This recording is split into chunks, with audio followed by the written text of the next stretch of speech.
దేవుని నామానికి స్తోత్రములు. మీ అందరికీ కూడా ప్రభు పేరిట వందనములు తెలియజేస్తూ ఉన్నాను. మరి ప్రతి ఒక్క దినము లాగానే ఇవాళ కూడా దేవుడు మనతో మంచి వాగ్దానము ద్వారా మాట్లాడబోతూ ఉన్నాడు. ఈ విన్న వాక్యాలు అనేక మందికి పంపించండి. మరి వాళ్ళు కూడా జీవనంలో ఎదుగుతూ ఉంటారు, ముందుకు వెళ్తూ ఉంటారు. మరి ఇవాళ దేవుని యొక్క వాగ్దానం మనం చూస్తే కనుక యోవేలు గ్రంథము 2వ అధ్యాయము, యోవేలు గ్రంథము 2వ అధ్యాయము 25వ వచనం చివరిలో మనం చూస్తే కనుక 25వ వచనము చివరిలో మనం చూస్తే కనుక సైన్యము తినివేసిన సంవత్సరముల పంటను మీకు మరలా నిత్తును, నా జనులు ఇక ఎన్నటికీ సిగ్గునొందరు. మరలా మనం చదువుకున్నట్లయితే సైన్యము తినివేసిన సంవత్సరముల పంటను మీకు మరలా ఇస్తును, నా జనులు ఇక ఎన్నటికీ సిగ్గునొందరు. మనం చూస్తే 25వ సంవత్సరంలో 2025లో కొన్ని అనుకున్న కార్యాలు అవి జరగలేదు. కొంత అపజయం అనేది చూసాం, కొంత శ్రమ అనేది మనం అనుభవించాం.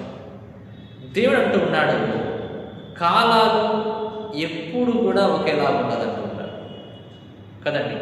సూర్యుడు చంద్రుడు ఎలాగైతే షిఫ్ట్ మారుతూ ఉంటారో అలాగే సుఖదుఖములను దేవుడు జతపరిచి మన జీవితంలో సుఖం ఒక్కటే ఉండదు, దుఃఖం ఒక్కటే ఉండదు, రెండు కలగాల్సి వస్తూ ఉంటాయి.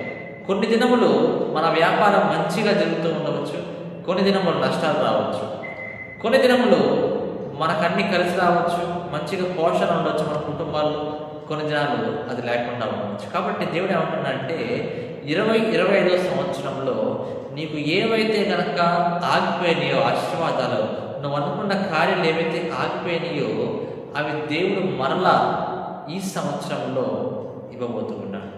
గత కాలపు పంటను మీకు మరలా ఇస్తా అంటున్నాడు. ఏవైతే తినివేసిన పంట ఉన్నదో గత సంవత్సరంలో, అంటే జరగని కార్యాలు ఉన్నాయో అవి ఏవైతే ఉన్నాయో అవన్నీ కూడా ఈ సంవత్సరం దేవుడిని జరిగిస్తా అంటున్నాడు కదా.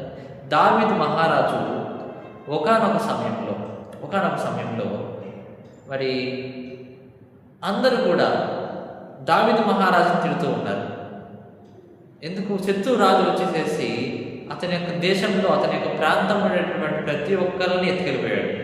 ఆ సైన్యం ఎవరైతే దావీదుతో పాటు ఉన్నారో వాళ్ళందరూ రాళ్ళు తీసుకొని, ఇంకా కొంతమంది ఎవరైతే ఆ ప్రాంతంలో ఉన్నారో, దావీదు ఉండే ప్రాంతంలో ఉన్నారో వాళ్ళందరూ రాళ్ళు తీసుకొని దావీదు మీదకి వేయడానికి చూశారు, అవమానిస్తున్నారు, నిందిస్తూ ఉన్నారు. కానీ దావీదు మంచి పని చేశాడు. ఏంటంటే కనుక దేవుణ్ణి బట్టి ధైర్యం తెచ్చుకున్నాడు దావీదు. ఎవరిని బట్టండి? దేవుణ్ణి బట్టి ధైర్యం తెచ్చుకొని లేచి ప్రార్థన చేశాడు. దేవుని యొక్క మందిరానికి వెళ్ళి ప్రార్థన చేశాడు.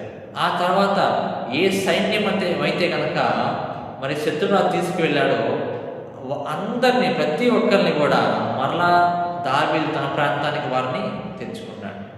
చూడండి, సమస్య వచ్చింది కదా అని చెప్పేసి దావీదు ఏడుస్తా కూర్చోలేదు. గత సంవత్సరంలో మీకు పంట రాలేదు, అనుకున్న కార్యాలు జరగలేదు అని మీరు ఊరకు కూర్చోవద్దు. లేచి దేవుడిని బట్టి ధైర్యం తెచ్చుకొని ప్రార్థన చేయండి. ప్రభువా, ఈ సంవత్సరం అయినా జరిగించిన ఆయన అనుకున్న కార్యాలు, ఈ సంవత్సరం అయినా ఆశీర్వాదం దయచేయండి ప్రభువా, గత సంవత్సరం కంటే ఈ సంవత్సరం అధిక మేలు మాకు దయచేయండి ఆయన అని ప్రార్థన చేసినప్పుడు మీ ప్రార్థన ఆలకిస్తూ ఉంటాడు. అలాగే ఒక అతను ఉన్నారు, ఒక దైవజనుడు ఉన్నాడు, డిఎల్ మోడీ అని. ఆయన చికాగో ప్రాంతంలో సేవ చేసేవాడు. అయితే ఒకసారి అతను ఇంట్లో కూడిక జరిగించి, వేరే వాళ్ళ ఇంట్లో కూడిక జరిగించి తన ఇంటికి వచ్చినప్పుడు చూస్తే ఇల్లు మొత్తం కాలిపోతూ ఉన్నది. ఎవరో మంట పెట్టారు ఆ ఇంటికి, ఇల్లు మొత్తం కాలిపోతూ ఉన్నది. ఆ చుట్టుపక్కల ఉన్న వాళ్ళందరూ అంటూ ఉన్నారు, దేవుడు నమ్ముకున్నావు కదా, దేవుని యొక్క వాక్యం చెప్తున్నావు కదా, చూడు నీ ఇల్లు అట్లా అయిపోయింది చూడు. అప్పుడంట డిఎల్ మోడీ గారు నవ్వుతూ ఒక మాట అంటూ ఉన్నాడు, ఈ లోకములో అయితే కనుక నా ఇల్లు మీరు కాల్చేయగలరు, కానీ పరలోక రాజ్యంలో దేవుడు నాకు సిద్ధపరిచినటువంటి నివాసముని ఎవరు నాశనం చేయలేరు అనుకుంటారు. ఏమంటే ఎంత గొప్ప మాట చూడండి. ఈ లోకంలో అయితే కనుక మనుషులు మనం ఉండే నివాసాన్ని, ఇంటిని నాశనం చేయొచ్చేమో, కానీ దేవుడు మన కొరకు సిద్ధపరిచాడు చూసారా ఒక ప్లేస్ పరలోక రాజ్యంలో, దాన్ని ఎవ్వరు కూడా నాశనం చేయలేరు.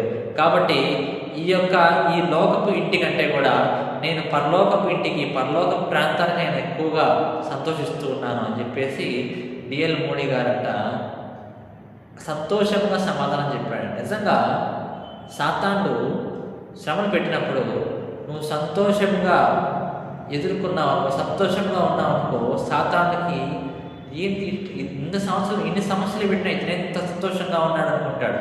మన సంతోషాన్ని దోచుకోవడానికి మనం దుఃఖముగా ఉండాలని చెప్పి సాతాను చూస్తూ ఉంటాడు. కానీ ప్రియా దేవుడు దేవుడిని బట్టి లెగవండి, దేవుడిని బట్టి ధైర్యం తెచ్చుకోండి, దేవుడిని బట్టి ధైర్యం తెచ్చుకొని దేవుడిని బట్టి ఆనందించండి.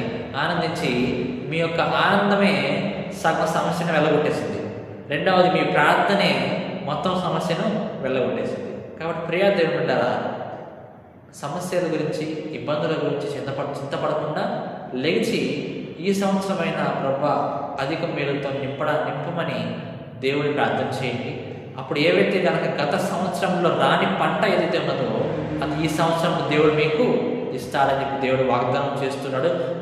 మిమ్మల్ని ఎవ్వరి కూడా దేవుడు ఎప్పుడు కూడా సిగ్గుపరచడు అని వాగ్దానం చేస్తున్నాడు.